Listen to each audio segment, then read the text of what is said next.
Assalamualaikum warahmatullahi wabarakatuh. Innal hamdalillah nahmaduhu wa nasta'inuhu wa nastaghfiruh wa na'udzu billahi min shururi anfusina wa sayyiati a'malina. May yahdihillahu fala mudilla lahu wa may yudlil fala hadiya lahu. Asyhadu an la ilaha illallah wahdahu la syarika lah wa asyhadu anna Muhammadan abduhu wa rasuluh. Allahumma salli ala Muhammad wa ala alihi wa sahbihi wa man tabi'ahum bi ihsanin ila yaumil qiyamah. Ya ayyuhalladzina amanu taqullaha haqqa tuqatih wa la tamutunna illa wa antum muslimun. Ya ayyuhalladzina amanu taqullaha wa qulu qawlan sadida yuslih lakum a'malakum wa yaghfir lakum dhunubakum wa may yuti'illaha wa rasulahu faqad faza fawzan 'azima. Amma ba'du fa ya ibadallah usikum wa iyaya bitaqwallah wasbiru wasabiru warabitu la'allakum tuflihun. Fa inna asdaqal hadits kitabullah wa khairal hadi hadi Muhammad wa syarrul umuri muhdatsatuha wa kullu muhdatsatin bid'ah wa kullu bid'atin dhalalah wa kullu dhalalatin finnar. Allahu akbar, Allahu akbar. La ilaha illallah wallahu akbar. Allahu akbar walillahil hamd. Allahu akbar. Allah Maha Besar. Alhamdulillah. Terima kasih ya Allah. Syukur kami untukmu ya Allah ya Syakur. Atas rahmat karuniamu ya Allah, kami dapat berkumpul di tanah lapang ini, merasakan lezatnya lantunan takbir atas keagungan asmamu ya Allah, membasahi bibir dan menyejukkan kolbu kami. Kami ruku dan sujud untukmu ya Allah, dengan 2 rakaat sholat Idul Adha sebagai wujud penghambaan diri, dan ibadah kurban yang akan kami laksanakan sebagai upaya mendekatkan diri kepadamu ya Rabb, seperti yang telah tercermin pada ketaatan, ketabahan, dan keteladanan Nabi Ibrahim alaihissalam dalam menjalani cobaan yang sangat berat yang Kau berikan ya Allah. Ya Allah ya Qadir, berikan kesempatan kepada kami dapat menunaikan ibadah haji. Berikan kemampuan kepada kami untuk selalu berkurban untukmu ya Rabb dengan harta dan jiwa kami. Ya Allah ya Mujibas Sa'irin. Allahu akbar walillahil hamd. Lafaz takbir, kalimat Allahu akbar yang bermakna Allah Maha Besar, adalah doktrin akidah untuk memakhlukkan diri kita terhadap Khalik. Panggilan sholat diawali dengan takbir, memulai sholat juga dengan takbir, menyembelih kurban dengan takbir, melontar jamarat di Mina juga dengan takbir, memulai tawaf mengelilingi Ka'bah juga dengan takbir, menyambut 2 hari raya juga dengan takbir. Hadirin, kita merenung sejak tadi malam hingga pagi ini sampai 3 hari tasyrik ke depan, kita basahi bibir kita dengan takbir untuk mengagungkan Allah yang Maha Besar. Inilah sebuah pesan peringatan yang patut kita renungkan. Boleh jadi selama ini yang kita besarkan bukannya Allah, selama ini yang kita agungkan bukanlah Allah. Boleh jadi yang kita agungkan adalah harta, kedudukan, popularitas, keluarga, atau perkara dunia lainnya. sehingga membuat rohani kita menjadi kering, membuat rohani kita menjadi tumpul dan tidak berkembang, membuat iman kita menjadi lemah, dan membuat tauhid kita menjadi hancur, karena yang kita agungkan bukan Allah. Allahu Akbar, la ilaha illallah, wallahu akbar. Sejenak kita bermuhasabah, kita bercermin diri di pagi 10 Zulhijjah yang indah-indah, ketika saudara kita sedang melontar jumroh di Mina, yang sedang menunaikan ibadah haji pada saat ini. Kita merenung, kita bermuhasabah dari perjalanan hidup yang sudah Allah berikan kepada kita di dunia ini.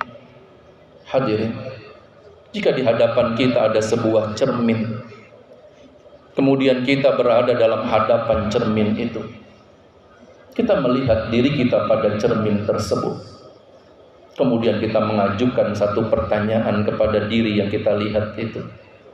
100 tahun yang lalu, apakah kita sudah ada di sini? 100 tahun yang lalu, apakah kita sudah menjadi penduduk bumi ini? 100 tahun yang lalu, apakah kita sudah memiliki komunitas keluarga seperti saat ini? Hal ada alal insani hinum minad dahri lam yakun syai'am madhkura. Bukankah telah datang kepada kalian manusia satu waktu dari masa yang saat itu kalian belum bisa disebut apapun? Al-Quran surah Al-Insan ayat pertama. Dalam ayat ini Allah memberikan sebuah berita kepada kita bahwa kita pernah ada pada satu waktu, tapi kita belum bisa disebut manusia. Boleh jadi 100 tahun yang lalu atau 50 tahun yang lalu kita sudah ada, tapi belum bisa disebut manusia. Di mana kita dan sebagai apa kita? Inna khalaqnal insana min nutfatin amsyajin nabtalihi faja'alnahu sami'an basira. Sesungguhnya kami telah menciptakan kalian manusia dari nutfah, dari setetes air mani yang bercampur. Kami hendak mengujinya dengan perintah dan larangan, kata Allah, dan kami jadikan dia mendengar dan melihat. Ayat kedua dari surah Al-Insan. Hadirin kaum muslimin, 100 tahun yang lalu atau 50 tahun yang lalu kita sudah ada, tapi boleh jadi kita baru menjadi calon manusia. Setetes air yang tersimpan pada sulbi-sulbi ayah kita, entah berapa lama kita menjadi air, kita tidak pernah tahu. Yang dari setetes air itu ada jutaan calon manusia, dan dia itu adalah saudara kembar kita. Ketika Allah mentakdirkan kita masuk ke dalam rahim ibu kita, Allah kemudian menutup pintu rahim tersebut agar kita berproses di dalamnya menjadi manusia. Tetapi ada jutaan saudara kembar kita yang tidak sempat menjadi manusia. Dia hanya menjadi calon manusia. Jutaan saudara kembar kita hanya menjadi air. Tetapi kemudian Allah telah memilih kita. Kita masuk ke dalam rahim ibu kita. Hadirin, walaqad khalaqnal insana min sulalatin min tin, thumma ja'alnahu nutfatan fi qararin makin, thumma khalaqna nutfata 'alaqatan, fa khalaqnal 'alaqata mudghah, fa khalaqnal mudghata izama, fa kasawnal izama lahma, thumma ansha'nahu khalqan akhar, fatabarakallahu ahsanul khaliqin. Kami telah menciptakan kalian dari saripati, dari tanah. Lalu kami jadikan saripati itu nutfah, setetes air yang tersimpan dalam rahim. Kemudian air itu kami jadikan alaqah, kami jadikan segumpal darah. Kemudian segumpal darah itu kami jadikan mudghah, segumpal daging. Kemudian kami ciptakan izama, tulang belulang. Lalu daging tersebut membungkus tulang belulang. Tsumma ansha'nakum khalqan akhar. Kemudian kami bentuk makhluk lain bernama manusia. Fatabarakallahu ahsanul khaliqin. Maha suci Allah, pencipta yang terbaik. Allahu Akbar. Hadirin kaum muslimin, pertanyaannya, kenapa Allah memilih kita? Tetapi ada jutaan saudara kembar kita yang tidak menjadi manusia. Dari jutaan saudara kembar kita itu, kenapa Allah memilih kita? Kenapa kita yang ditakdirkan menjadi manusia?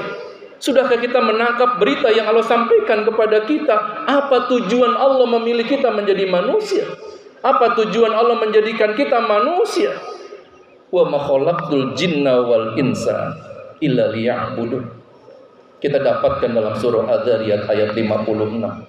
Satu tujuan Allah menciptakan kita, liya'budun, agar kita beribadah kepadanya, agar kita berta'abbudi kepadanya, kita menghambakan diri kepadanya, kita berserah diri kepadanya, kita membudakkan diri kita kepadanya. Allahu Akbar, walillahil hamd. Menjadi budaknya Allah adalah sebuah kemuliaan. Semakin hebat kita membudakkan diri kita kepada Allah, itulah muslim sejati. Kata Islam yang terambil dari aslama yuslimu islaman memiliki arti berserah diri, tunduk, patuh, dan pasrah. Semakin hebat kita membudakkan diri kita kepada Allah, maka kita menjadi muslim sejati. Semakin hebat kita membudakkan diri kita kepada Allah, maka semakin mulia kita. Kalimat yang Allah sampaikan, inna akramakum indallahi atqakum. Inilah muslim sejati. Orang yang pasrah, hidupnya diatur oleh Allah. Muslim sejati, orang yang pasrah, orang yang tunduk, hidupnya diatur oleh Allah. Orang yang rela hidupnya diatur oleh Allah, dia patuh menjadi budaknya Allah, semakin hebat menjadi budaknya Allah. Itulah muslim sejati. Inna akramakum indallahi atqakum. Yang paling mulia di antara kalian, yang paling bertakwa, kata Allah. Bukan yang paling pinter, bukan yang paling cerdas, bukan yang paling pandai, bukan yang paling kaya, bukan yang paling gagah, bukan yang paling hebat, tapi yang paling takwa kepadaku, kata Allah. Siapa dia? Orang yang rela menjadikan dirinya budak untuk Allah. Inilah muslim sejati. Hadirin kaum muslimin, Islam kafah atau muslim sejati adalah sebuah kepasrahan yang totalitas kepada Allah. Pasrah yang totalitas akan dua hal. Pasrah hidup kita dengan ketentuan Allah. Yang kedua, pasrah dengan aturan Allah. Pasrah dengan ketentuan Allah adalah qada dan qadarnya. Pasrah dengan aturan Allah ada perintah dan larangan yang Allah berikan kepada kita. Jika Allah menentukan sesuatu, kita pasrah karenanya. Jika Allah perintahkan sesuatu, kita laksanakan perintahnya. Dan jika Allah melarang sesuatu, wa manahakum anhu fantahu. Dan muslim sejati ini tercermin pada sebuah teladan yang sangat mulia. Dialah Nabi Ibrahim alaihissalam, Khalilullah, kekasihnya Allah. Qad kanat lakum uswatun hasanah fi Ibrahim walladzina ma'ah. Sungguh telah ada suri teladan yang baik pada diri Nabi Ibrahim dan orang-orang yang bersama dengan dia. Al-Quran surah Al-Mumtahanah ayat keempat. Mari kita mengambil sebuah pelajaran, sebuah pesan tarbiyah dari kepasrahan dan ketabahan Nabi Ibrahim alaihissalam, ketundukannya yang totalitas dalam melaksanakan perintah Allah Subhanahu wa taala. Hadirin kaum muslimin, yang pertama, ketika Nabi Ibrahim mengalami hukum bakar hidup-hidup oleh Raja Namrud dan pasukannya pada masa itu, sebuah keistiqomahan dalam menegakkan tauhid, keistiqomahan Nabi Ibrahim dalam menegakkan kalimat-kalimat Allah.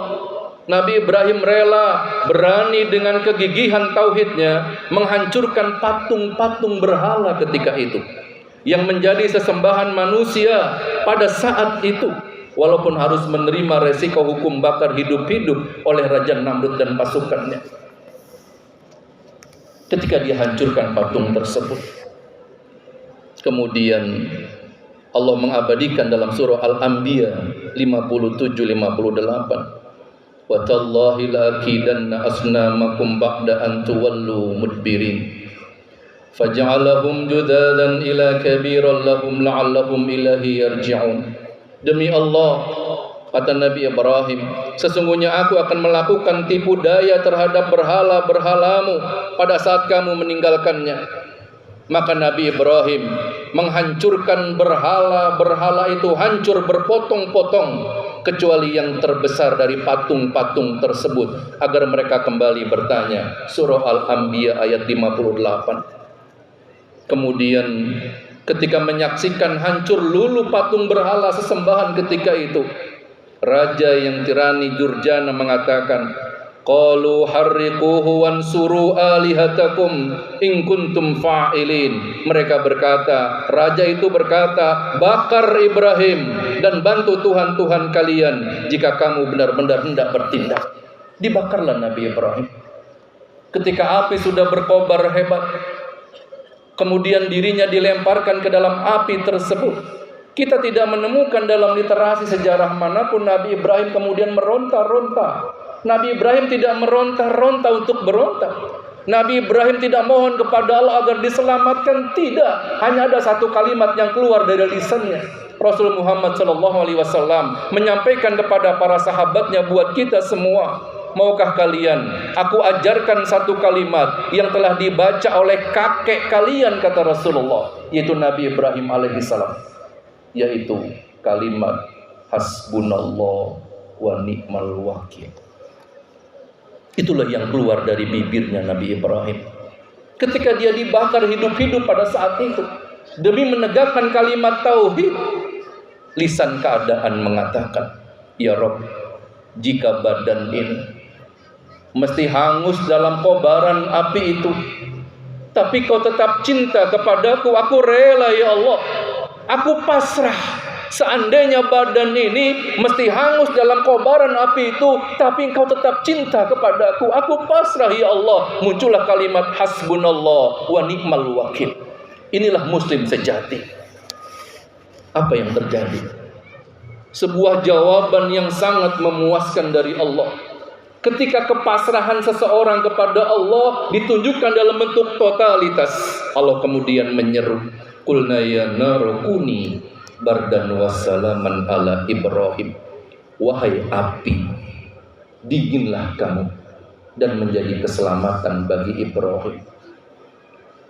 Api sunatullahnya panas, tetapi ketika pemiliknya mengatakan dingin kamu, maka api itu menjadi dingin. Logika siapa yang bisa menjawab ini? Kita tidak bisa menjawab logika ini. Sebuah kepasrahan yang totalitas akan menghadirkan jawaban yang memuaskan hati kita dari Allah. Apinya menjadi dingin. Allahu Akbar walillahil hamd. Yang kedua, ketika Nabi Ibrahim memohon kepada Allah dengan kesungguhan, dengan kesabaran, dan dengan keistiqomahan, ingin beroleh keturunan, Rabbi habli minas sholihin, ayat 100 surah As-Saffat. Mohon kepada Allah diberikan keturunan yang soleh. Berpuluh-puluh tahun Nabi Ibrahim meminta keturunan kepada Allah. Berpuluh-puluh tahun Nabi Ibrahim berdoa minta anak dari Allah yang soleh. Dalam salah satu tafsir dikatakan ada lebih kurang sekitar 78 tahun Nabi Ibrahim membutuhkan doanya yang penuh kesabaran kepada Allah, ingin beroleh keturunan. Kemudian Allah telah melihat kesabaran dan keistiqomahan Nabi Ibrahim. Kemudian Allah memberikan jawaban, fabasyarnahu bigulamin halim. Kami beri kabar gembira untuk Ibrahim dengan seorang anak yang amat sabar. Ayat 101 surah As-Saffat. Allah hadirkan seorang bayi laki-laki yang kemudian diberi nama Ismail. Sebuah bahasa Ibrani, Ismail maknanya Tuhan telah mendengar. Maksudnya mendengar doa Nabi Ibrahim pengen punya keturunan. Hadirin kaum muslimin, mari kita berempati. Bagaimana bungahnya hati Nabi Ibrahim ketika itu. kebahagiaan yang menyelimuti jiwanya, kecintaan atas bayinya yang sudah dinanti berpuluh-puluh tahun pengen punya keturunan. Ketika doanya dijawab Allah, ketika Allah hadirkan seorang bayi laki-laki yang diidamkan, betapa bahagia hatinya Nabi Ibrahim.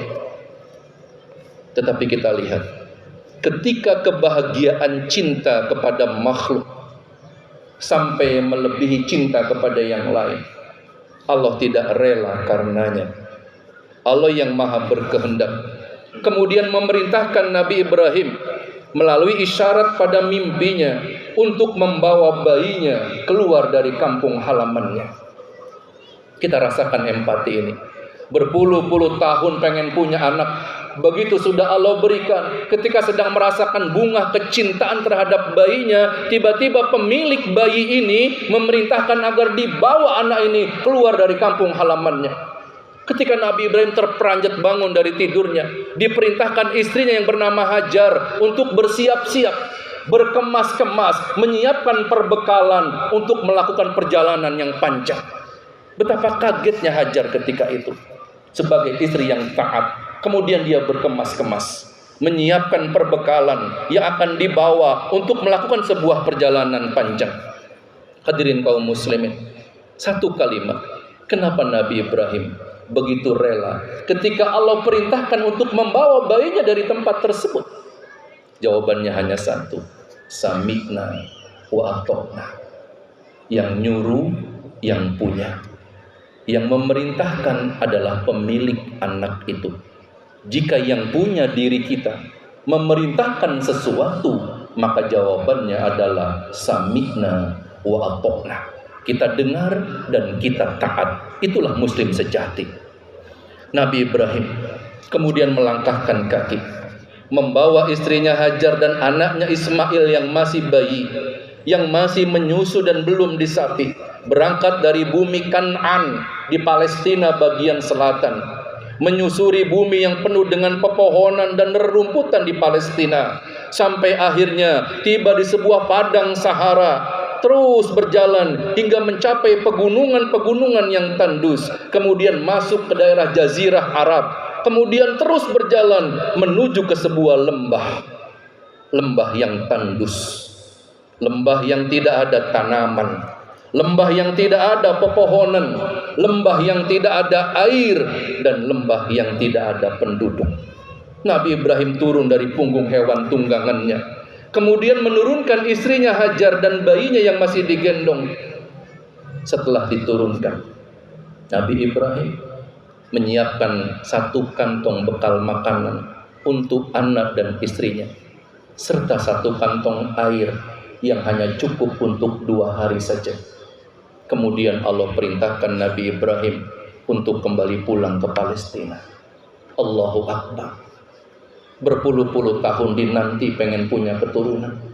Begitu sudah Allah berikan, diperintahkan oleh pemilik bayi ini, bawa anak ini keluar dari Palestina. Begitu dibawa berhari-hari, berpekan-pekan, melakukan perjalanan yang sangat jauh. Begitu sampai di sebuah lembah yang tidak ada manusia, tidak ada air, tidak ada tanaman di lembah itu. Ternyata Google Map-nya Allah sampai di tempat tersebut. Nabi Ibrahim kemudian kembali pulang ke Palestina tanpa berkata-kata. Dia tinggalkan istri dan anaknya di situ. Hanya dibekali sekantung makanan dan sekantung air. Dan di lembah itu tidak ada apa-apa. Tidak ada manusia, tidak ada tanaman, dan tidak ada air. Cukup kalimat ini sebagai sarana kita berempati. Kemudian Hajar mengikuti Nabi Ibrahim yang terus saja berjalan meninggalkannya. Berkata Hajar kepada Ibrahim, "Ya Ibrahim, aina tadhhabu wa tatrukuna bihadzal wadi alladhi laisa fi insun wala syai'?" Wahai suamiku Ibrahim, kemana engkau hendak pergi meninggalkan kami? Apa kau rela meninggalkan kami berdua di tempat ini? Di sini tidak ada manusia, di sini tidak ada pohon, di sini tidak ada air. Bagaimana jika anakmu nanti dimakan binatang buas? Kata Hajar, apa kau rela meninggalkan kami di sini? Terus Nabi Ibrahim berjalan tanpa dia menoleh. Berkali-kali Hajar berteriak, "Alladzi laisa fihi insun wala syai'." Di sini tidak ada apa-apa suamiku. Apa kau rela meninggalkan kami berdua di sini? Faqalat lahu dzalika mirara wa ja'ala la taltafi ilaiha. Kemudian ketika Hajar mengatakan berkali-kali, Ibrahim pun tidak menoleh. Lalu Hajar berkata kepadanya, Allahul ladzi amaraka bihadza. Wahai suamiku Ibrahim, apakah Allah yang perintahkan kepadamu untuk meninggalkan aku dan anakku di lembah ini? Qala na'am. Nabi Ibrahim menjawab, benar, ini perintah dari Allah. Ku tinggalkan kau berdua di tempat ini. Hadis riwayat Imam Bukhari dari Ibnu Abbas radhiyallahu anhu.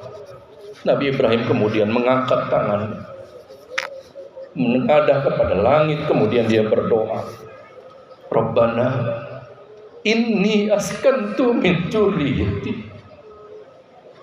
biwadin ghairi dzi zar'in inda baitikal muharram Rabbana liyuqimus shalah faj'al afidatan minan nasi tahwi ilaihim warzuqhum minats thamarati la'allahum yashkurun.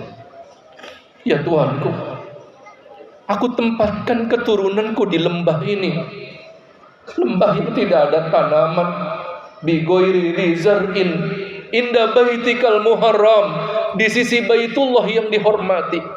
Rupanya di tempat itu ada pondasi Ka'bah yang sudah tertimbun, yang nanti Nabi Ibrahim diperintahkan meninggikan Baitullah itu. Rabbana liyuqimus shalah. Ya Tuhan kami, agar mereka nanti sholat di tempat ini, kata Nabi. Rabbana liyuqimus shalah. Ini kekuatan doanya Nabi Ibrahim. Faj'al af'idatan minan nas tahwi ilaihim. Ya Tuhan kami, jadikan hati sebagian manusia di muka bumi ini cenderung pengen datang ke tempat ini, kata Nabi Ibrahim dalam doanya. Faj'al afidatan minan nas tahwi ilaihim. Ya Allah, jadikan hati sebagian manusia di muka bumi ini cenderung pengen datang ke tempat ini, ya Allah.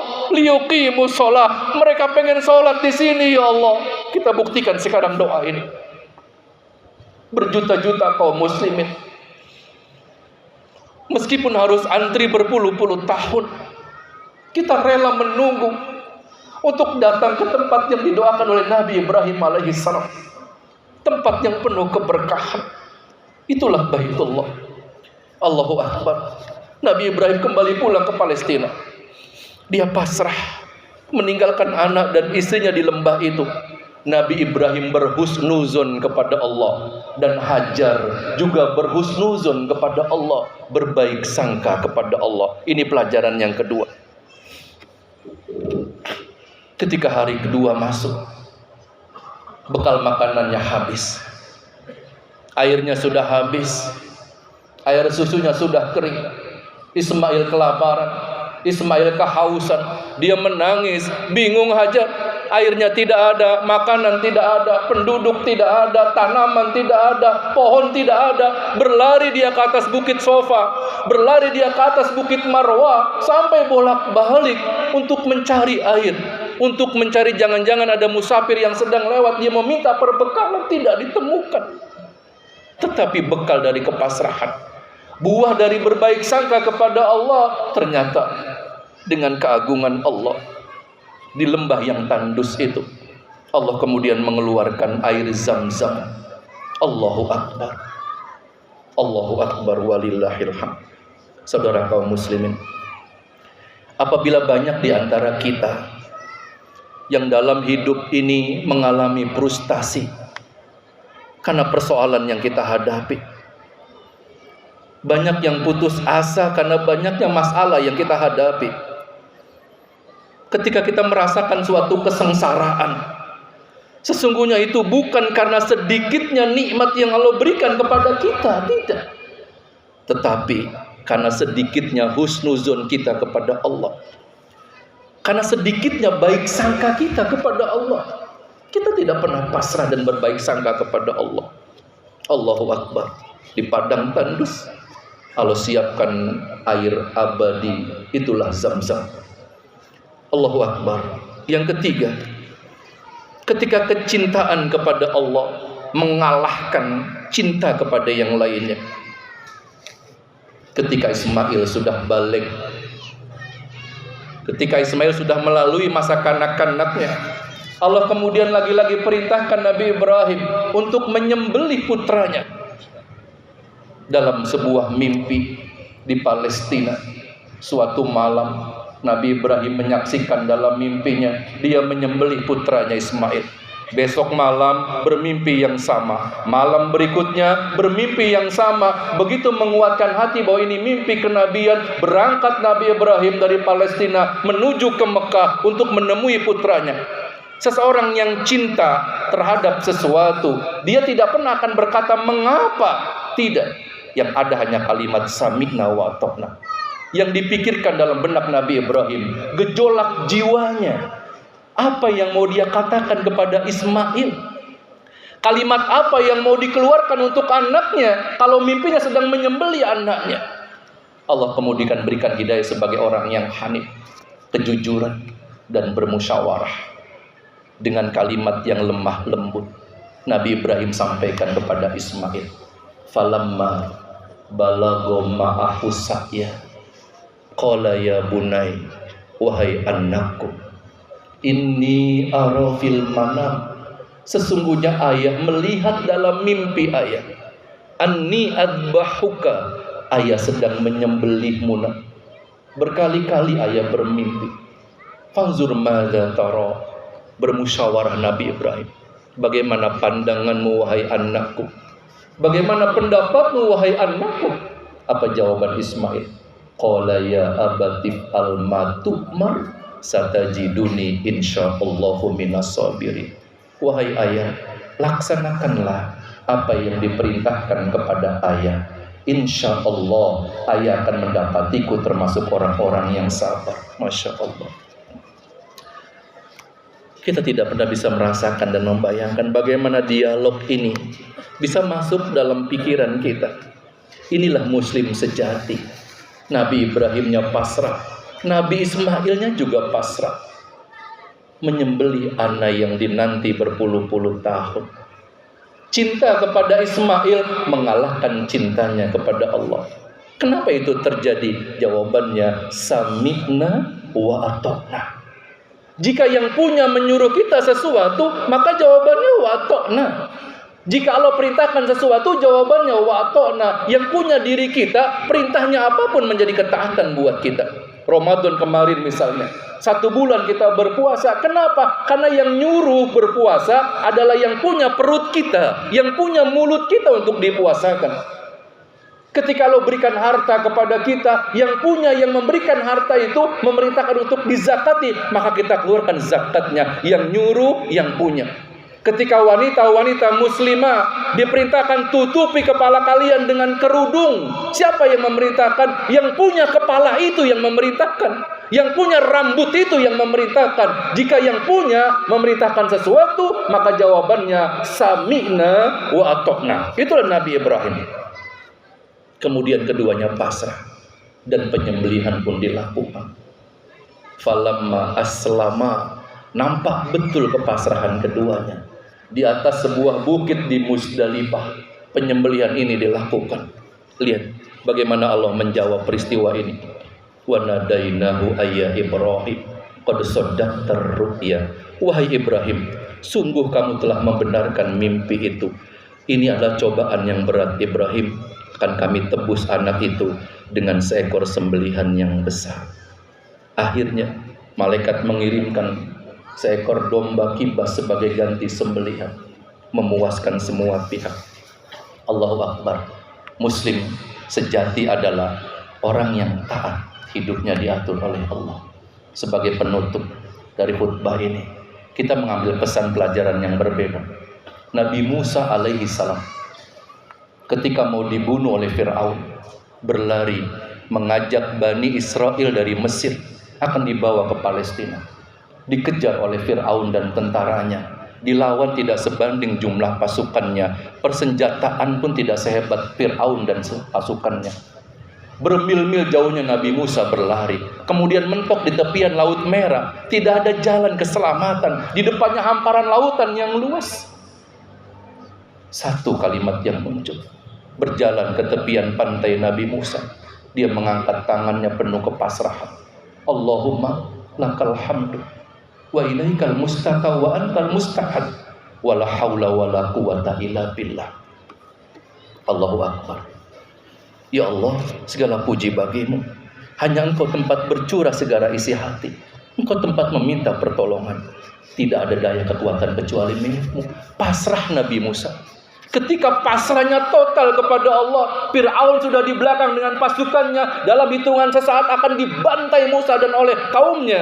Kemudian Allah memberikan jawaban yang sangat indah sekali. Fa'auhayna ila Musa anidrib bi'asokal bahar. Kami wahyukan kepada Musa, pukulkan lautan itu dengan tongkatmu Musa. Maka terbelahlah lautan itu, dan tiap belahan seperti gunung yang besar. Asy-Syu'ara ayat 63. Allahu Akbar. Tongkat bisa membelah lautan. Yang terakhir, Nabi Yunus alaihissalam. Zunnun, begitu kalimatnya dalam Al-Quran. Dilemparkan di tengah laut, di tengah malam, dalam keadaan yang gelap gulita. Tenggelam Nabi Yunus ke dasar lautan, mengalami dua kegelapan. Sudah malam hari yang gelap, kemudian di dasar lautan. Dan yang ketiga, ditelan oleh ikan. Gelap malam hari, gelap di dasar lautan, dan gelap di dalam perut ikan. Mengalami tiga kegelapan. Ingin keluar Nabi Yunus dari perut ikan, tapi dia tidak kalimatkan kepada Allah. Yang ada dia bikin pengakuan. Kemudian dia pasrahkan kepada Allah. Wa dhannuni idh dhahaba mughadiban fa dhanna allan taqdiru alaihi fanada fi zulumat alla ilaha illa anta subhanaka inni kuntu minadh dhalimin. Dengan kepuasan, kepasrahan yang total kepada Allah. Setelah berhari-hari menginap di perut ikan, kemudian ikan ketepian, Nabi Yunus keluar dengan selamat. Kesimpulannya, innallaha yasir. Bagi Allah semuanya mudah. Api menjadi dingin bagi Ibrahim, mudah sekali bagi Allah. Tongkatnya Nabi Musa bisa belah lautan, mudah sekali bagi Allah. Menyiapkan air abadi di tengah padang yang tandus, keluarlah Zam-Zam, mudah sekali bagi Allah.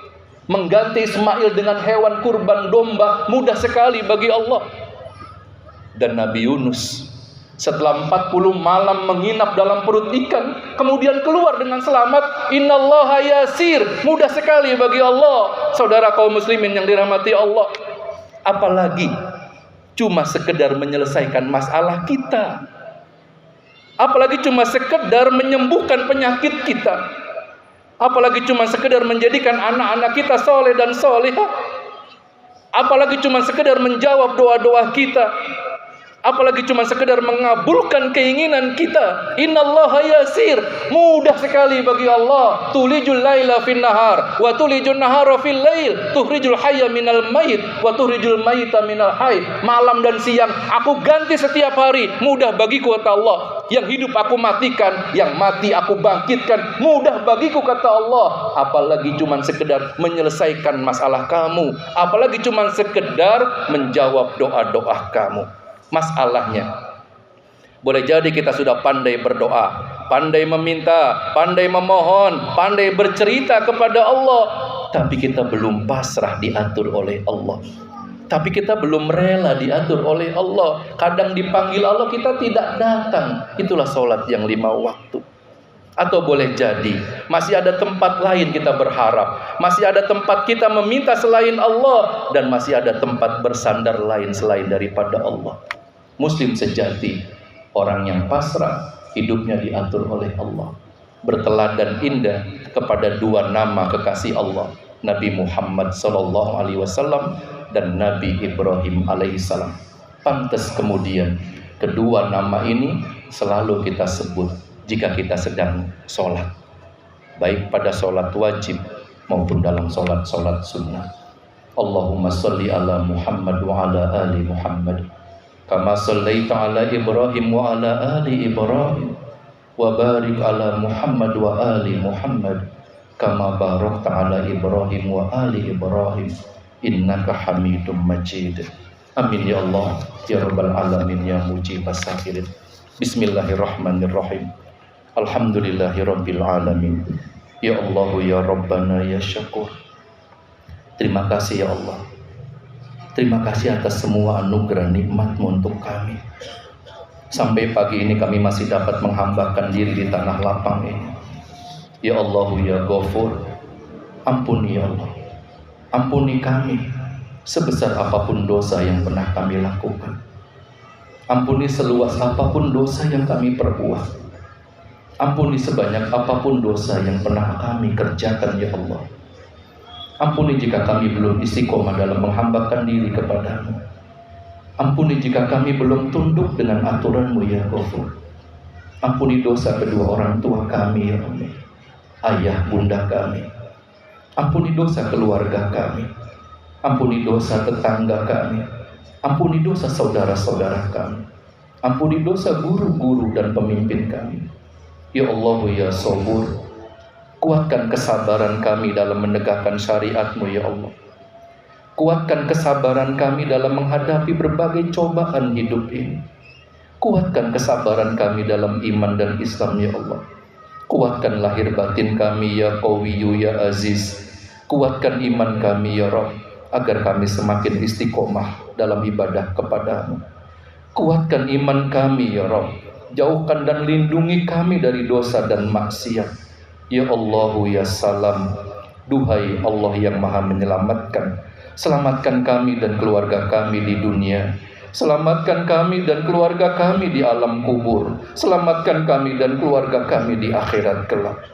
Ya Allah ya Fattah, bukakan pintu hati kami agar selalu sadar bahwa hidup di dunia hanya mampir sejenak.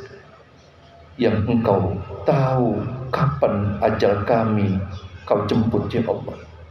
Ya Mujibas Sa'irin, berikan kesempatan kami untuk menyelesaikan taubat kami sebelum ajal menjemput kami.